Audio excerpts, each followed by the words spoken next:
Hello, beer tubers, and welcome to another beer review with me, Peter, the master of Hoppets. Today, joined by Brett. Venom Micey's checking out some more UK pastry stout. I was about to say pastry beer, but pastry stout because it's a stout and it's pastry. So UK cake. UK cake. UK cake. We gotta say big thanks to Morten, aka local Morten, I guess.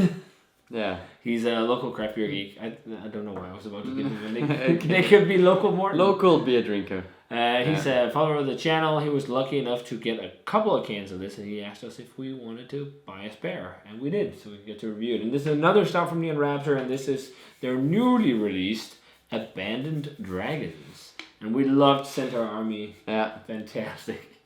And also Forbidden Wizards. Yeah. But one of the big things with we've talked about with why we really like the Neon Raptor stouts, because they had a substantial base beer for all the adjunct or flavoring, which is the big thing with pastry stouts. But often it's just the base can't handle all the. But also, like, Forbidden Wizards was like only pure. Yeah. Like, it was only really Centaur good Army coffee that flavor. was crazy and stuff. And Thomas, one of the guys from Neon Raptor, well, one of the owners, said that this was great. Mm-hmm. And what I talked with him about Centaur Army and whatnot. What they're trying to do is what we were talking about: big stouts that can handle the adjunct, not slightly thin, and where the adjunct just destroys everything. Yeah. But adjunct, the flavoring, because the flavoring can as really we've destroy experienced with UK craft beer as of late, unfortunately. And people still rave about it, which like is really thin Imperial stouts with a fuckload of adjuncts. Yeah, not really that exciting, to be honest. But at least not to me. But not me either.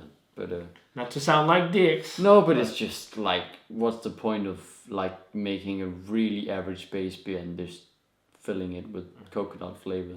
Yeah. But yeah, I guess some people just think that. But again, if you haven't had a lot in the style, it's also hard to compare. And, of course. That's also part of it. But Abandoned Dragons is definitely a pastry. This is a maple and hazelnut pie Imperial Stout. Made with flavorings. It's on 13%. Heavy. So very, very strong stuff. But yeah, this will be fun to try, especially after having the others. So I mean, it looks fairly thick, and the head is. I think it looks like black. It looks a lot like Centaur Army. Yeah. It's like the same. Maybe color. It's the same base. Most likely. You could suspect that. And a nice kind of tan, beige, mocha looking head. Yeah. It smells like what I like from the smell just from here. There's some, slightly old school elements to it too. Mm-hmm. But let's check out the aroma. Oh, it's really nice. The maple hazelnut really, it's almost like a Noah from Omniput. Yeah.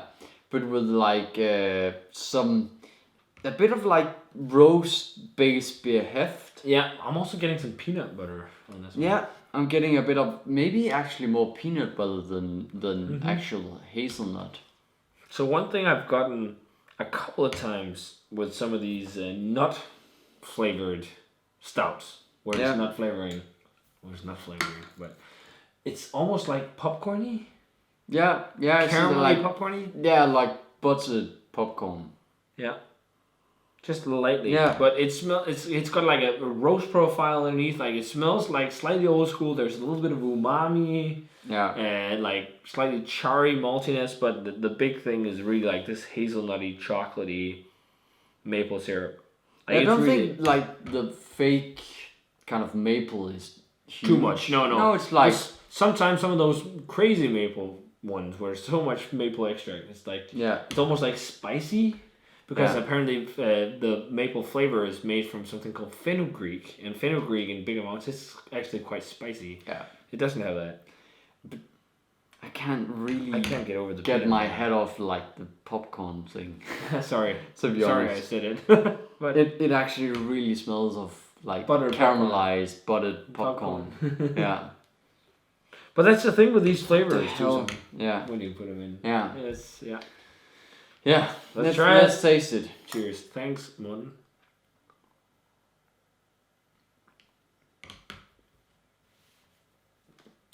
Nice and silky. Really, actually, very really velvety. good base beer. Yeah.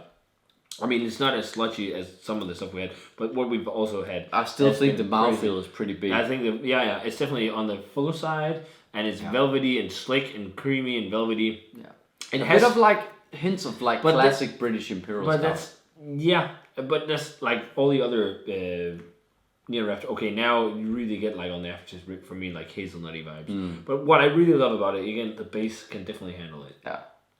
Like some of the others we've had, it's been just a little, like it's been weaker, much weaker. And I also feel like the fact that it has some like roast and char and it like has edges that like cuts a little bit, so the pastry flavoring vibes, they don't get too much. And also it seems like they just didn't put too much in of like the adjuncts. Like they kind of stopped it where it should be like stopped. You know, they didn't like overload it with maple. Or like overloaded with hazelnut so that you can't taste anything else. Oh yeah, it's like charry and roasty as well for sure.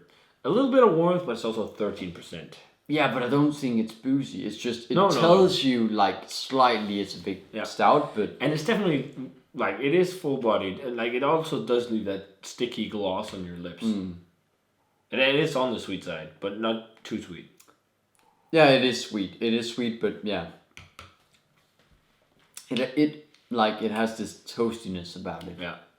It's not like roasty, but it's I'm getting loads of like caramelized hazelnuts. Loads of that. Yeah. And like sugar coated hazelnut. Yeah. Or like almost like we talked about that in hazelnut. Which beer was I talked about hazelnut brittle. Yeah. It's a similar vibe, but this is maybe even more because there's so much hazelnut. Yeah. Like just like caramelized sugar and hazelnuts.